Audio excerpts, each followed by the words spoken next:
shocked, sad, but I think I'm just really happy for Coach, and just, like as a coach's kid, I remember my dad always telling me, like, sometimes in coaching you don't always get to go out on your own terms, and as bummed as I am to see him like not be the coach anymore, I'm really happy for him and his family, because he deserves to be able to call it when he wants to call it. And I feel like, I don't know, just watching the press conference, you can just like feel how good he feels about it, and that doesn't mean he's not going to miss coaching, because I know he's definitely going to miss coaching. Or even though he tells me he's not going to send me texts or emails about how we're playing next year, I know those are going to come, but I think he's at peace with his decision. And at the end of the day, like, my man's deserved that, and I'm as sad as I am, like, not to be able to work for him anymore, I'm really, really excited for Danny and really happy for Danny. I'm really happy for her and her family to come home and to be able to be the leader of this volleyball program.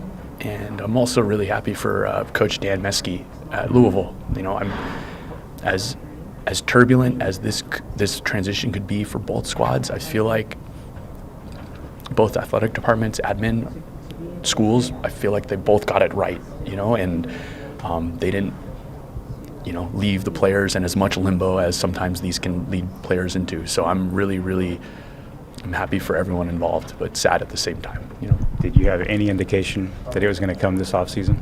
No, not at all. I didn't believe him. I'd retire from what? That was my first response when he's like, I'm retiring.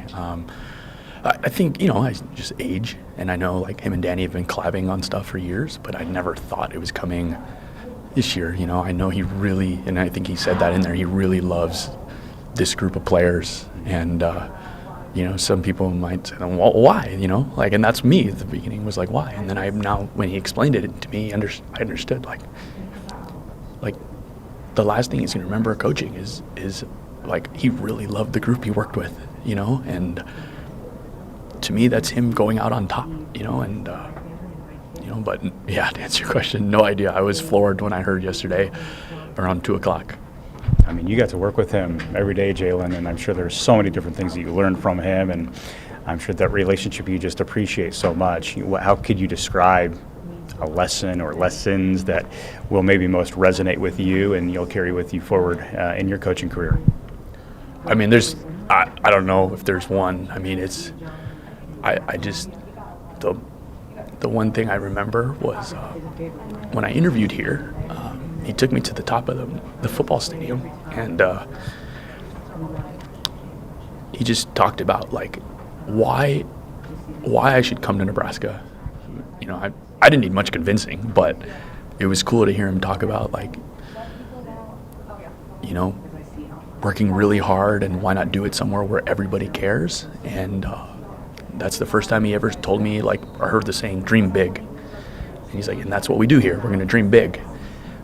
7 years later, I never thought it'd lead to what it led to, and championships, Final Fours, and stadium match, and all these really awesome things, 2 foreign trips. And, I think the thing I take from him is dream big. And why not? Why can't? Don't let someone tell you can't do it. Why not? And, there's a million things, but I think that's the one thing I'll take from him is dream big.